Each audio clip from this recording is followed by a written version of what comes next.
구약성경 762페이지 욥기 3장 1절에서 끝절 말씀까지 제가 읽어드립니다. 그 후에 욥이 입을 열어 자기의 생애를 저주하니라. 욥이 입을 열어 이르되 내가 난 날이 멸망하였더라면 산의 아이를 베었다 하던 그 밤도 그리하였더라면 그날이 캄캄하였더라면 하나님이 위에서 돌아보지 않으셨더라면 빛도 그날을 비추지 않았더라면 어둠과 죽음의 그늘이 그날을 자기의 것이라 주장하였더라면 구름이 그 위에 덮였더라면 흑암이 그날을 덮였더라면 그 밤이 캄캄한 어둠에 잡혔더라면 해의 날수와 달의 수에 들지 않았더라면 그 밤에 자식을 베지 못하였더라면 그 밤에 즐거운 소리가 나지 않았더라면 나를 저주하는 자들 곧 리오야단을 격동시키기에 익숙한 자들이 그 밤을 저주하였더라면 그 밤에 새벽별들이 어두웠더라면 그 밤이 광명을 발할지라도 얻지 못하며 동틈을 보지 못하였더라면 좋았을 것을.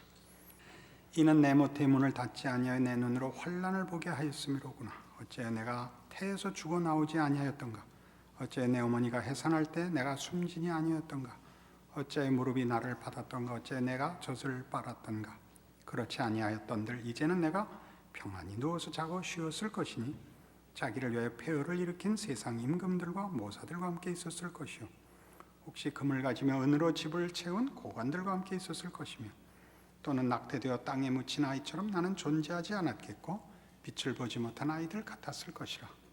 거기서는 악한 자가 소요를 그치며 거기서는 피곤한 자가 쉼을 얻으며 거기서는 갇힌 자가 다 함께 평안히 있어 감독자의 호통 소리를 듣지 아니하며 거기서는 작은 자와 큰 자가 함께 있고 종이 상전에게서 놓이느니라. 어찌하여 고난당하는 자에게 빛을 주셨으며 마음이 아픈 자에게 생명을 주셨는고. 이러한 자는 죽기를 바라도 오지 아니하니 땅을 파고 숨긴 보배를 찾음보다 죽음을 구하는 것을 더하다가 무덤을 찾아 얻으면 심히 기뻐하고 즐거워하나니 하나님에게 둘러싸여 길이 아득한 사람에게 어찌하여 빛을 주셨는고. 나는 음식 앞에서도 탄식이 나며 내가 앓는 소리는 물이 쏟아지는 소리 같구나.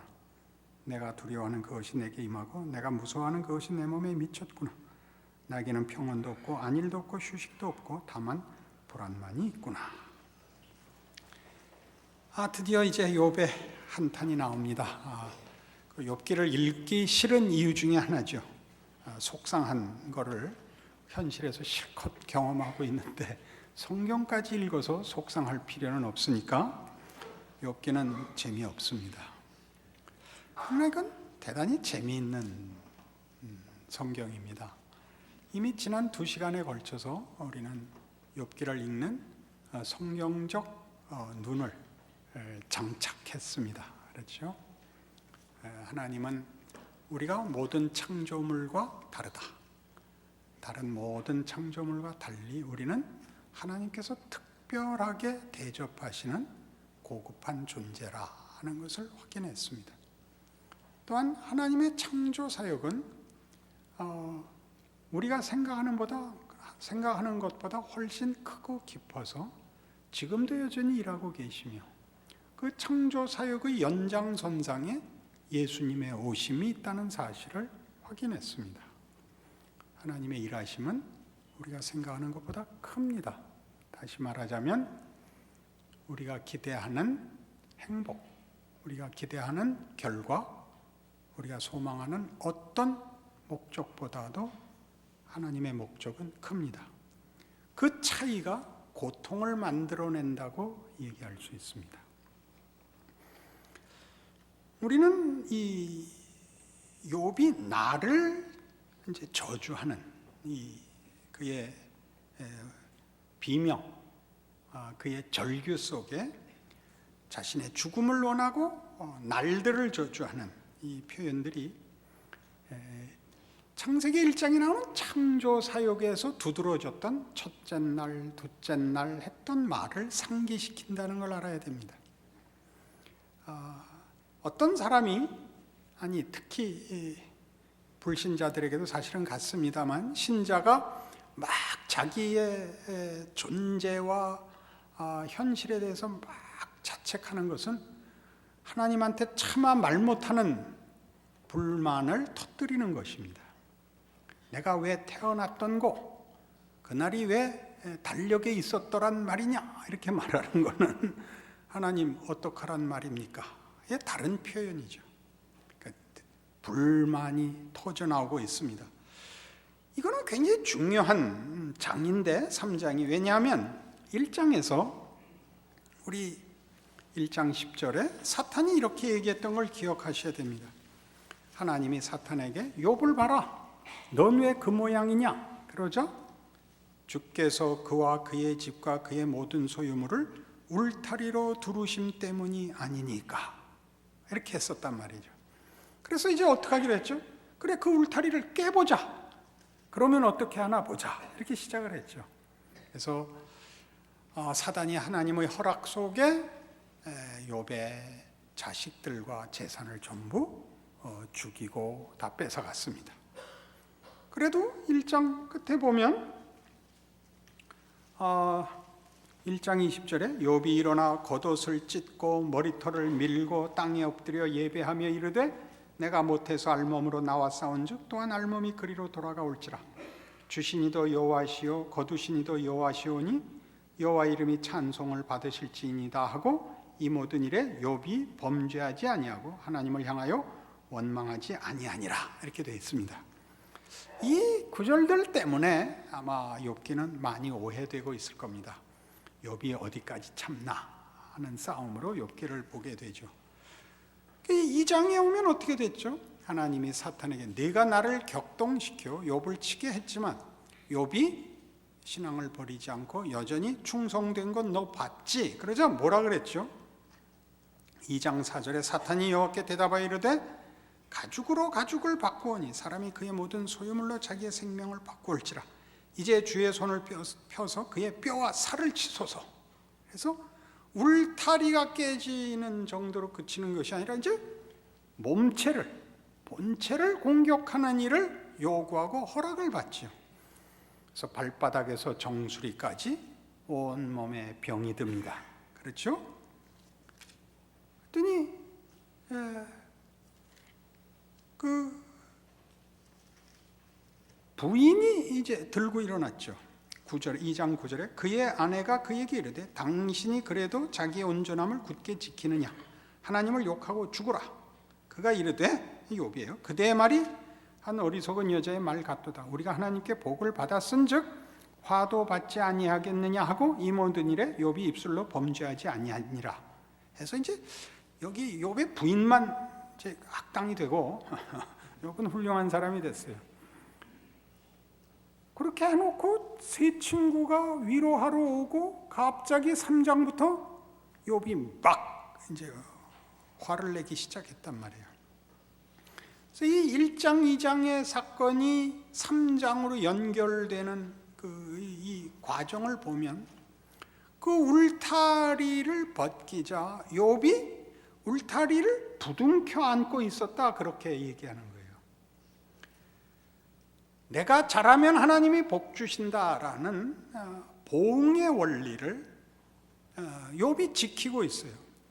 하나님이 그 보응의 원리대로 욥에게 복 주셨고 욥은 그 신앙을 지키고 있었는데 사단의 도전을 받고 하나님이 그 울타리를 허물기로 하세요. 하나님은 헐었지만 욥은 붙들고 늘어져요. 왜 그럴까요? 그거 외에는 방법이 없으니까. 하나님에 대하여, 인생에 대하여 그런 보응의 원리 외에는 다른 길을 알지 못하니까 그걸 붙잡고 늘어지는 수밖에 없었다 그러는 거예요. 1장의 결론이고 2장의 결론이에요. 욥이 범죄하지 않아요. 그럼 그 부인의 역할은 뭔가? 당신 이래도 참고 견디겠는가? 하나님을 욕하고 죽으라. 이게 뭐예요? 드디어 그것 갖고는 견딜 수 없는 거예요. 보응의 원리를 아무리 붙잡고 있어도 현실이 자기가 믿는 대로 결과가 나타나지 않으니까 제가 1장을 할 때는 이렇게 얘기했죠. 이해의 범주, 사고의 틀을 깨자. 그거 깨고 없으면 차라리 죽는 게 낫지 않냐? 하나님을 저주하고 죽자, 이렇게 얘기하는 것은 욥에게도 마찬가지였다라는 뜻이에요. 그래서 그걸 어떤 식으로 표현해요? 욥이 입을 열어 자기의 생일을 저주하니라, 이렇게 나오는 거예요. 드디어 이 틀이 깨진 거예요. 하나님에게 차마 뭐라고 할 수는 없어요. 그 자기가 갖고 있던 보응의 원리고, 그 보응의 원리의 최고의 꼭대기에 하나님이 계세요. 하나님에게 불경한 소리는 못하겠고, 자기가 알고 있던 틀은 다 깨졌고, 그 틀을 인간이 붙잡아 갖고는 유지되질 않는 거예요. 하나님이 그 틀을 유지하고 계셔야 그 틀이 유용한데, 하나님이 깨버렸단 말이에요. 방법이 없어요.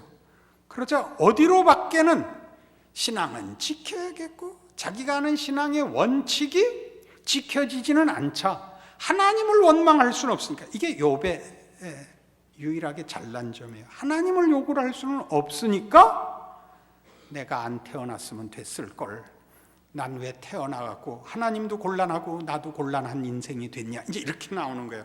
그러니까 그게 그거예요. 사실은 욥을 미화할 필요 없어요. 이 과정이 중요해요. 사실은 우리 모두가 여기 걸려있죠. 현실적으로 신자들을 보면 하나님이 우리에게 요구하는 것이 무엇인가 다들 알고 있다고 생각해요. 거룩하게 살고 하나님의 나라를 건설하며 소금과 빛이 되고, 우리를 보면 다 하나님이 누구신지를 아는 그 괜찮은 사람이 되기를 소원해요. 그렇게 안 돼요. 그렇게 안 되는 것은 꼭 우리 탓만은 아니에요. 우리가 할 수 있는 거 다 했다고요.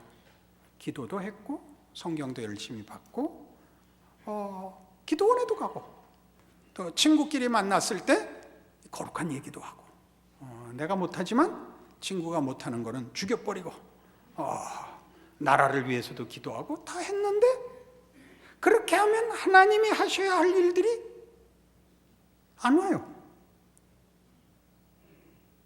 왔나? 표정들이? 그러면 그 다음에 우리가 놓기 시작을 해요. 그 틀을 놓기 시작을 해요. 안 믿을 수는 없고 믿을 수도 없어요. 주변에서 이런 얘기를 누가 꺼내면 막 뭐라 그래야 돼요. 왜냐하면 신라 같은 희망을 하나 잡고 있거든요. 그건 뭐냐면 죽은 다음에 천국 가는 것만은 진짜여야 된다 라고 마지막 하나를 잡고 있는데, 이게 누가 이상한 소리를 하면 불안해지는 거예요. 그러니까 막 덤벼들어서 막 욕을 해대가지고 하나님이 어느 쪽 편을 드나 눈치를 보는 거예요. 이게 현실이에요. 심하게 얘기했을까요? 그거보다는 여러분이 좀 낫다는 표정이신데 진짜일까요? 여긴 이런 이유가 있어요.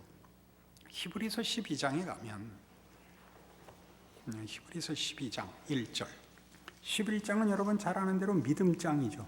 믿음장을 전제하고 12장이, 이러므로 우리에게 구름같이 둘러싼 허다한 증인들이 있으니 모든 무거운 것과 얽매이기 쉬운 죄를 벗어버리고 인내로서 우리 앞에 당한 경주를 하며 믿음의 주요 또 온전하게 하시는 이인 예수를 바라보자. 그는 그 앞에 있는 기쁨을 위하여 십자가를 참으사 부끄러움을 개의치 아니하시더니 하나님 보좌 우편에 앉으셨느니라. 너희가 피곤하여 낙심하지 않기 위하여 죄인들이 이같이 자기에게 거역한 일을 참으신 일을 생각하라. 예수께서 어떤 길을 걸었다고요? 십자가를 참으사 부끄러움을 개의치 아니하시는 길, 고난과 수치의 길을 걸어 하늘 보좌 우편에 앉은 것을 기억하라, 이렇게 얘기해요. 이건 뭐 욥이 당한 것보다 훨씬 더한 거예요. 그 길이 하나님이 요구하시는 어떤 목적과 내용의 길이래요.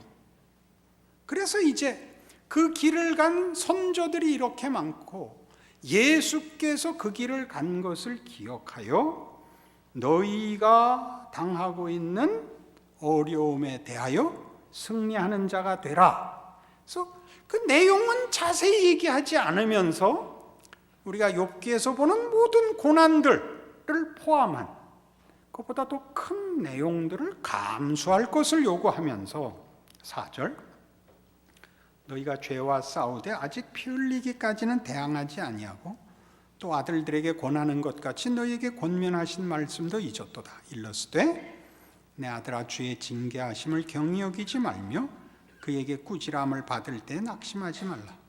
주께서 그 사랑하시는 자를 징계하시고 그가 받아들이시는 아들마다 채찍질 하심이라 하였으니 너희가 참음은 징계를 받기 위함이라. 하나님이 아들과 같이 너희를 대우하시나니 어찌 아버지가 징계하지 않는 아들이 있으리요. 그냥 그대로 우리가 이해를 하면 아버지가 아들은 채찍질하고 때려서 재미 보려고 난 아들이란 말인가, 그런 생각이 든다고요. 어찌 그 받으시는 아들마다 채찍질하고 징계하지 않는 아들이 있으리요.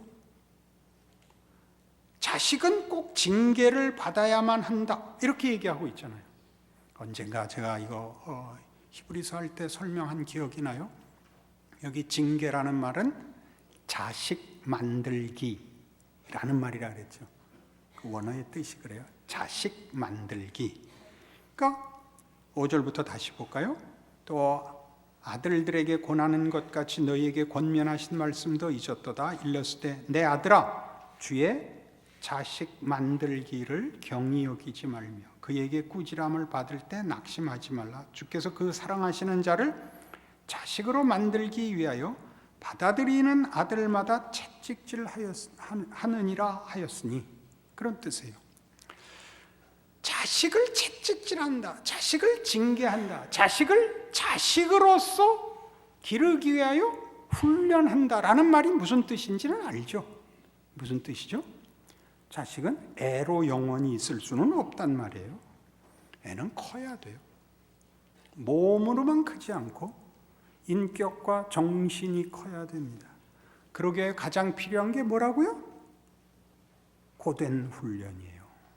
꾸준히 있어야 되고 매도 맞아야 돼요. 한 인격의 성숙에는 꼭 필요한 것들이죠. 왜요? 그가 무지한 채로, 그가 아무런 준비와 훈련 없이 훌륭해질 수는 없으니까. 그렇잖아요.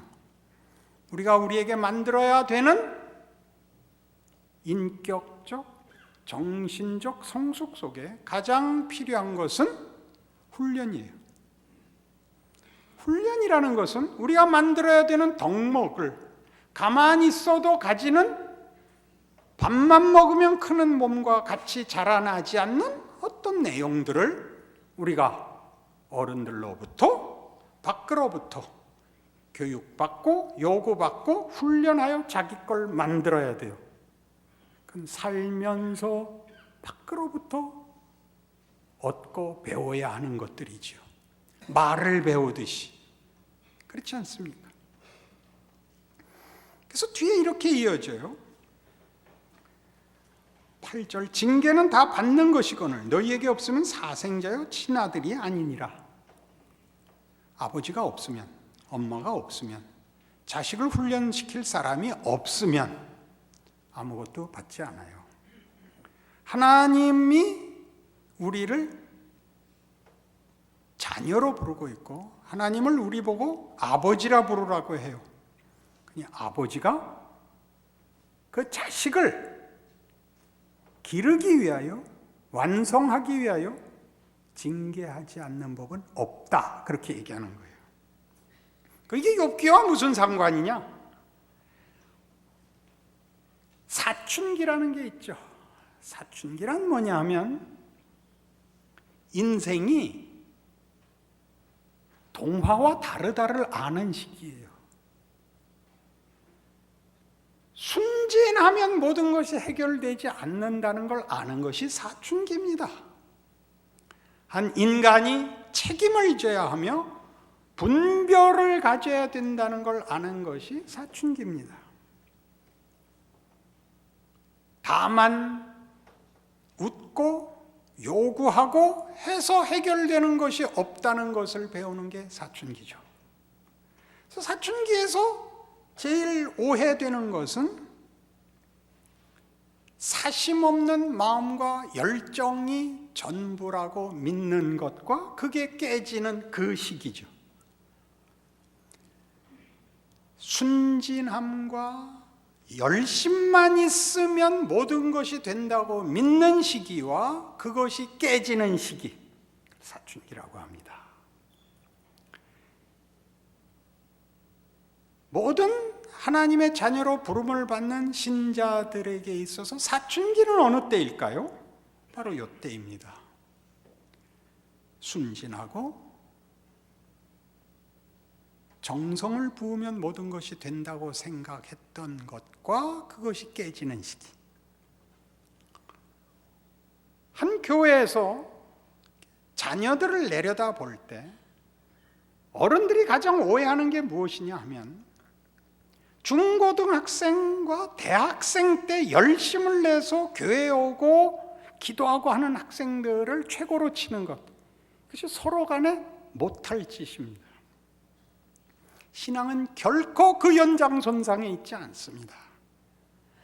아무런 사심이 없고 세상에 물들지 않고 순수한 영혼의 인생을 거는 헌신으로 합쳐져서 최고의 신앙이 나오는 법은 없습니다.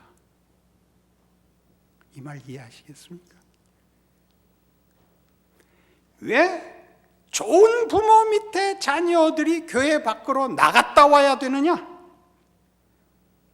인간이 죄인이라는 것이 무슨 말이며 죄인된 인간을 하나님이 어떻게 다루어 그 속에서 하나님의 십자가의 승리를 만들어내는가로 이해되어 하나님 앞에 무릎을 꿇지 않고는 진정한 신앙의 완성의 길에 들어설 수가 없기 때문입니다.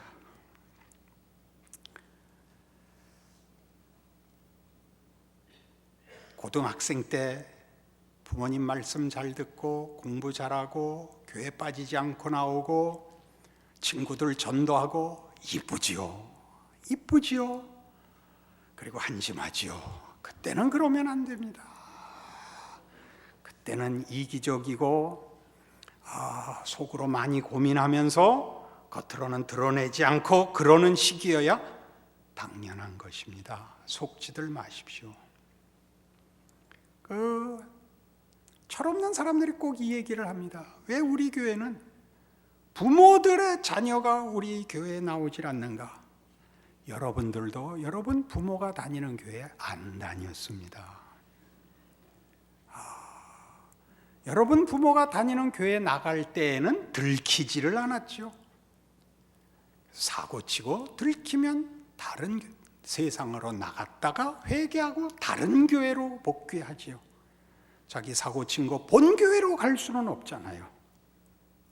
민들레 씨앗이 온 벌판에 퍼져나가듯이 사고치고 다른 교회 가고 사고치고 다른 교회 가서 하나님의 나라는 풍성하게 되는 것입니다.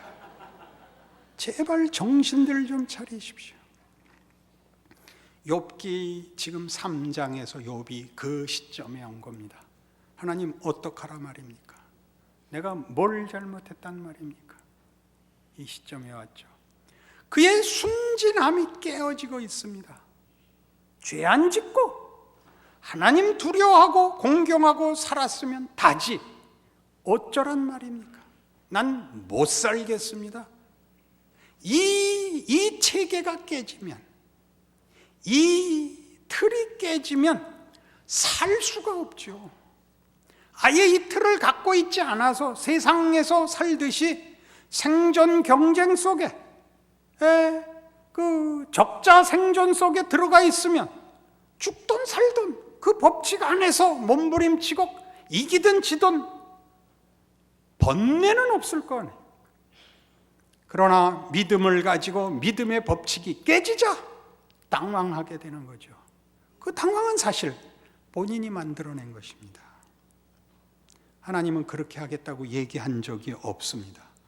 고린도전서 3장에 가보실까요?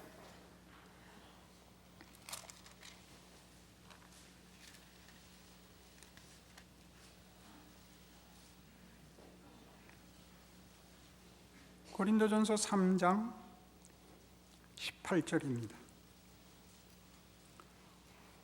아무도 자신을 속이지 말라. 너희 중에 누구든지 이 세상에서 지혜 있는 줄로 생각하거든 어리석은 자가 되라. 그리하여야 지혜로운 자가 되리라. 이 세상 지혜는 하나님께 어리석은 것이니 기록된 바 하나님은 지혜 있는 자들로 하여금 자기 꾀에 빠지게 하시느니라 하였고, 또 주께서 지혜 있는 자들의 생각을 헛것으로 하신다 하셨느니라. 그런즉 누구든지 사람을 자랑하지 말라. 만물이 다 너희 것임이라. 바울이나 아볼로나 게바나 세계나 생명이나 사망이나 지금 것이나 장래 것이나 다 너희의 것이요 너희는 그리스도의 것이요 그리스도는 하나님의 것이니라. 어려운 표현이죠. 고린도 교회는 분파가 있었습니다. 여기 등장하는 인물들 같이 나는 바울파라, 나는 아볼로파라, 나는 게바파라, 심지어 나는 예수파라, 이렇게 파당이 있었는데 바울의 얘기는 이겁니다. 그 밑에 들어가지 마라. 바울 밑에 들어가서 네 정체성을 확인하지 마라. 바울을 세운 것은 너를 위해서 그를 소모품으로 세운 거다. 네가 더 크다, 그 얘기예요. 바울도 너를 위해서 세웠고, 아볼로도 너를 위해서 세웠고, 게바도 너를 위해서 세웠는데, 세상도 너를 위해서 지었고, 생명도 너를 위해서 줬고, 사망도 너를 위해서 줬다. 너희는 그리스도의 것이다. 사람 밑에 들어가지 마라. 세계 밑에 들어가지 마라. 어떤 자그마한 가치 밑에 들어가지 마라. 너희는 가장 큰 존재이다. 창조된 것과 창조세계의 어떤 가치와 성취라도 너희가 그 밑에 들어갈 건 없다. 너희가 제일 크고 그것들이 다 너희에게 주어진 것이다. 너희는 다만 그리스도에게만 예속될 뿐이다. 그렇게 얘기하는 대목이에요. 근데 우리는 어떻게, 우리 사춘기적 기대는 뭐죠? 인생이 간단하기를 원하는 것입니다. 내가 할 수 있는 가장 간단한 걸 제공해서 가장 간단한 행복을 취하여 그걸로 끝났으면 좋겠는 건데 하나님이 그렇게 안 하시겠답니다. 그러니까 욥같이 생각 없게 해 주시옵소서, 태어나지 말게 해 주시옵소서, 죽여 주시옵소서, 마마, 이렇게 된 거예요. 욥이 이 시대의 신앙은 별거 아닌 거예요. 욥기 읽는데 겁을 내지 마시고 여러분들이 겪고 있는 것이 뭔지를 알아야 돼요. 어렸을 때 가졌던 뭐 조그만 장난감 잔뜩 주면 다인 것으로 하나님 앞에 나와 무슨 목숨을 건 것 같이 신앙의 최고의 온 세상에 하나님 나라와 운명이 나한테 걸린 것 같이 굴지 말라는 거예요. 너희가 왜 하나님을 이렇게 간단하게 쉽게 너희의 인생과 가치를 이렇게 작게 만들어 놓고 무슨 그 다음은 안 해도 되죠? 지 말라는 거예요. 지금 사실 우리가 그러고 있죠. 여러분, 사춘기 때 애들 별거 아닌 걸로 고민하는데 죽음을 생각해요? 그때 죽어요. 별거 아닌 것 같고 죽어요. 그러니까 여러분 지금 다 그거 아니에요? 별거 아닌 것 같고 목숨을 걸고 나오는 거 아니에요? 주여, 이 일만 이루어 주신다면 제 목숨 같은 것은 아끼지 않겠나이다. 하나님이 그러시는 게 지금 욥기 놓고 너는 그거보다 크다. 그거는 새끼 손톱이나 걸어라. 너 왜 네 목숨과 운명을 날 뭘로 알고 그 작은 것에다 걸고 있느냐? 그렇게 꾸짖는 장면이에요. 싫다, 좋다. 고린도전서 2장에 가면 사도 바울이 고린도 교회에 나가서 복음을 전할 때 떨었다, 그 얘기가 1절에서 5절까지 나와요. 4절에 보시면 내 말과 내 전도함이 설득력 있는 지혜의 말로 하지 아니하고 다만 성령이 나타나심과 능력을 하여 너희 믿음이 사람의 지혜에 있지 아니하고 다만 하나님의 능력에 있게 하려 하였노라 하고서 그러나 우리가 온전한 자들 중에서는 지혜를 말하노니 이는 이 세상의 지혜가 아니요 또 이 세상에서 없어질 통치자들의 지혜도 아니요 오직 은밀한 가운데는 하나님의 지혜를 말하는 것으로서 곧 감추어졌던 것인데 하나님이 우리의 영광을 위하여 만세전에 미리 정하신 것이라. 이 지혜는 이 세대의 통치자들이 한 사람도 알지 못하였나니 만일 알았더라면 영광의 주를 십자가에 못 박지 아니하였으리라.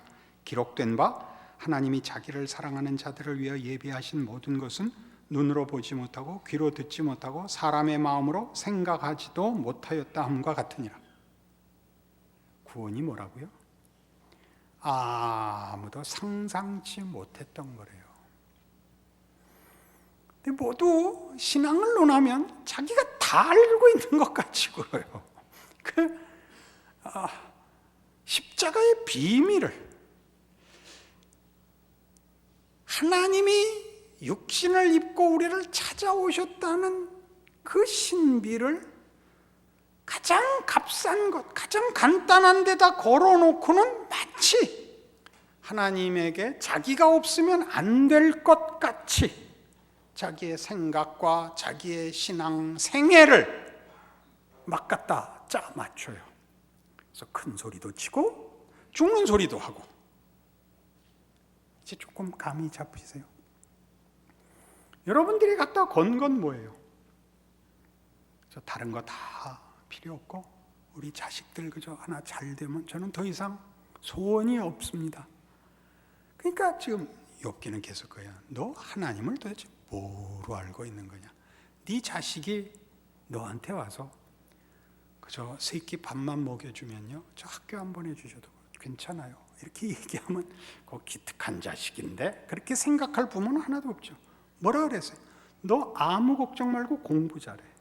그렇게 했어요, 안 그랬어요? 공부 잘해. 근데 자식이 무슨 걱정을 한다고요?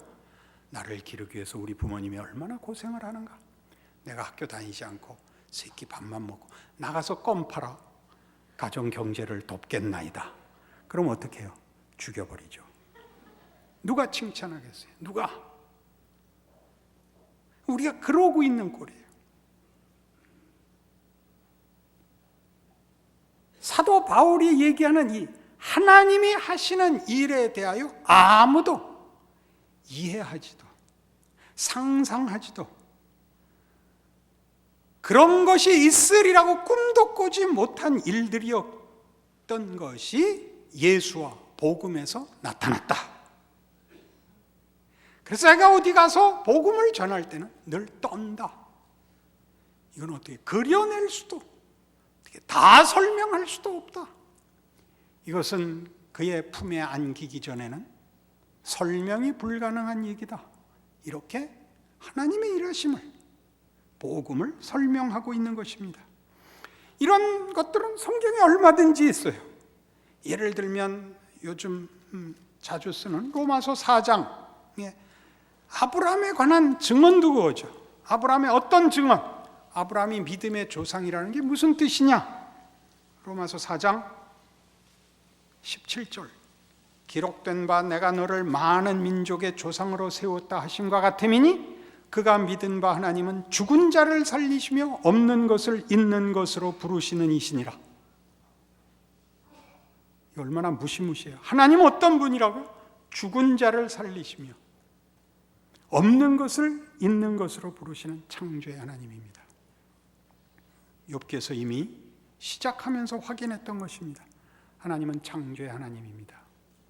보응의 원리를 훨씬 넘어서시는 분이죠.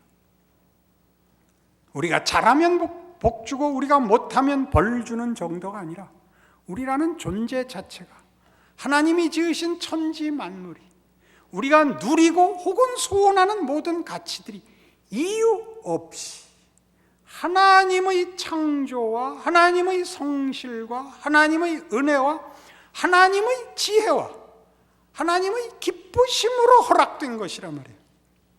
없는 것에서 만들어진, 그리고 죽은 것도 돌려놓는 하나님의 능력으로 시작된 것, 그게 아브라함이에요. 아브라함은 누구냐? 하나님 모르는 데서 부름을 받았고, 자식 하나 낳을 수 없을 때 이미 약속을 내 자손이 하늘의 별 같고 바다의 모래 같으리라 하고 약속을 받고 실제로 그렇게 된 자로서 믿음의 조상인 거예요. 우리에게 그걸 믿으라는 거죠. 욥이 하는 비명이 뭔지 알겠느냐? 그겁니다. 무슨 비명인지 아시겠죠? 이제 우리가 아는 몇 가지 논리와 이해 속에 하나님을 제한하고 자신의 가치도 제한하여 그 법칙으로 하나님의 자녀라는 이름을 집어넣으려는 거죠. 그것보다 커요. 그것보다 큰데 왜 불만이죠? 고통스러우니까. 여러분, 학교 다닐 때 제일 고통스러웠던 것이 무엇입니까? 학교 가는 거죠. 부모를 두지 않고 자기가 벌어먹어야 했던 소년, 소녀, 가장들은 제일 부러웠던 것이 무엇입니까? 학교 가는 거죠. 왜요? 학교를 가야 훌륭해질 수 있잖아요. 혼자 훌륭해질 수는 없잖아요. 톰 소야의 모험이라는 책이 있죠. 톰이 제일 부러워하는 사람이 누구죠? 허클베리 핀입니다. 왜 부러워하죠? 학교를 갈 필요가 없기 때문이죠. 허클베리 핀은 누가 제일 부럽죠? 톰이 제일 부럽죠. 학교에 가니까. 여러분의 기도는 어디에 서 있을까요? 학교에 가는 걸 고통스러워하고 있을 수 있습니다. 하나님이 우리를 생각해 하시며 하나님의 약속이 우리를 누릅니다. 하나님이 원하시는 바가 너무 커서 우리는 우리의 욕심을 줄여서 하나님과 타협을 하고 싶습니다. 하나님, 저한테 너무 훌륭하라고 그러지 마십시오. 저도 소원을 줄이겠습니다. 이쯤에서 타협하셔서 저렇게 평안히 살다 후딱 지나가게 해 주십시오. 이게 기도의 제목이 되기 시작하자 신앙의 위대함은 교회 안에서 사라지기 시작한 겁니다. 신앙의 위대함이 뭔지 아시겠죠? 세상의 도전과 현실의 짐 앞에서 하나님의 사람으로 그 모든 것으로 크는 나무와 바위와 숲과 산 같은 모습들이 교회에서 사라지기 시작했습니다.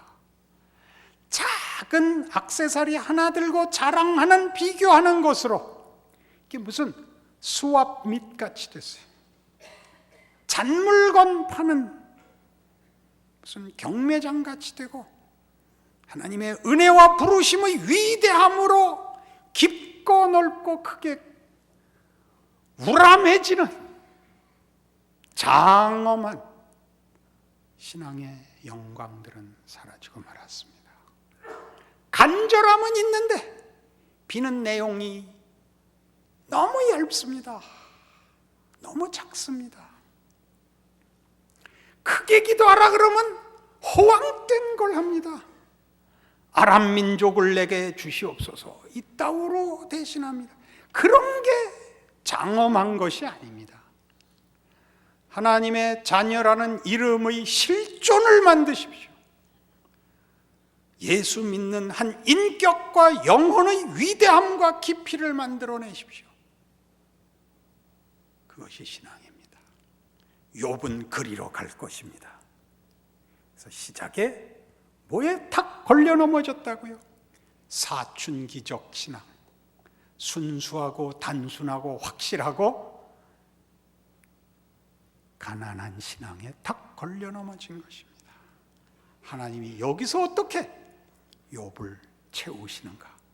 그리고 친구들은 와서 이 문제를 어떻게 시비를 걸고 해답을 제시하는가?